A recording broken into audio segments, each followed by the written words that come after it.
Hi everyone, I'm Cheryl and welcome to the Sewing Room channel. And I've been shopping, so I have a lot of goodies to show you.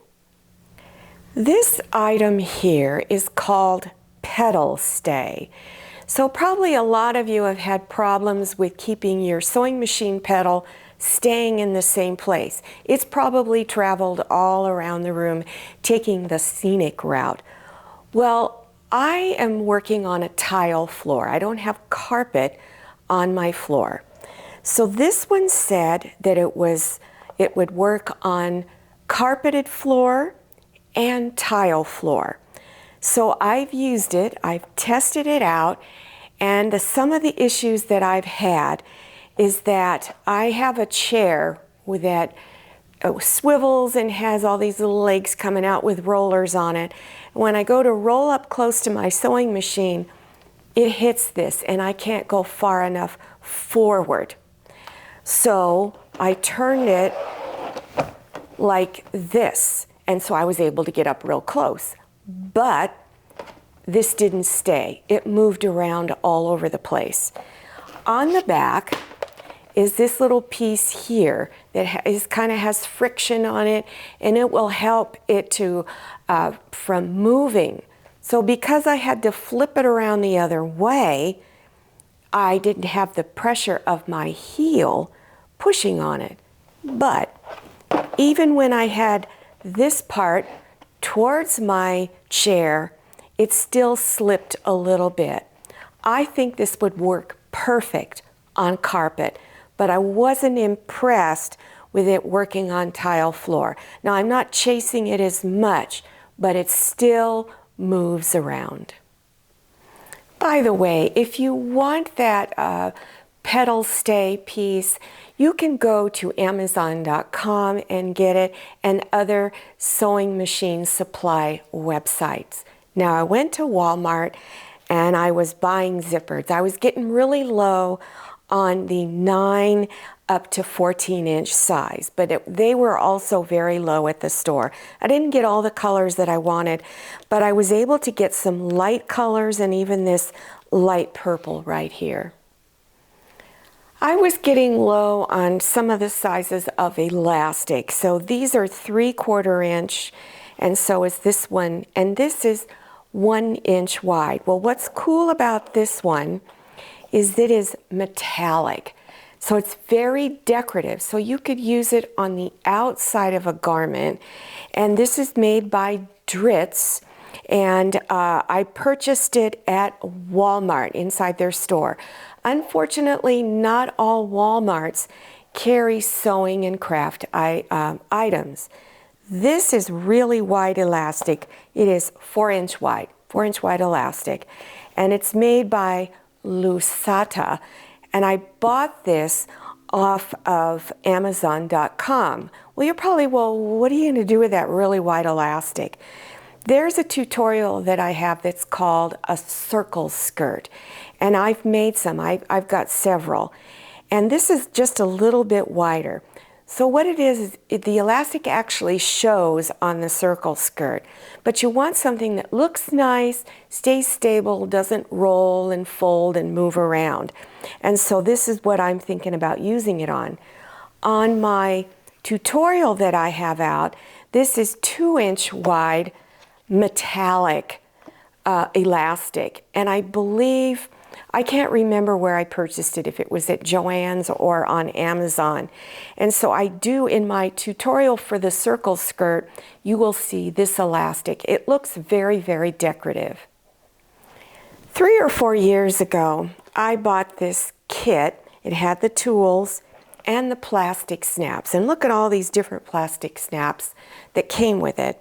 Now I got it off of Amazon, so if you're interested in getting something like this, just go to Amazon to the sewing and crafts section and just say plastic snaps, and you'll see these kits. There's many sellers on there. The problem that I've had with this kit is this tool right here. It's real awkward for me. I'm pretty much one-handed. Only my thumb works on my right hand. So I have a hard time manipulating this. There's not a lot of room down here for me to push my fabric in so I can get it on, get the snap on. So I found something at Walmart, let me show it to you, that I'm hoping will be easier to use. Dritz makes these that are for putting on plastic snaps. Now they also make the plastic snaps, but at Walmart they only had the white snaps. So I'm gonna try this. I don't know if it's gonna work, to see if it's easier for me to put the snaps on. This is a product made by Dritz. It's called Covered Hooks and Eyes. And I've sort of been looking for something like this. I actually wanted something much bigger. I'm not quite sure if I'm going to use it on the project that I have in mind. I'll let you know. And then over here is a little zipper pull that you can put on your bags that you're making or anything with a zipper, and it's very decorative. Now Walmart, my Walmart does, actually has quite a few of these to select from. So I'll probably be demonstrating in the future how to put this on your zippers.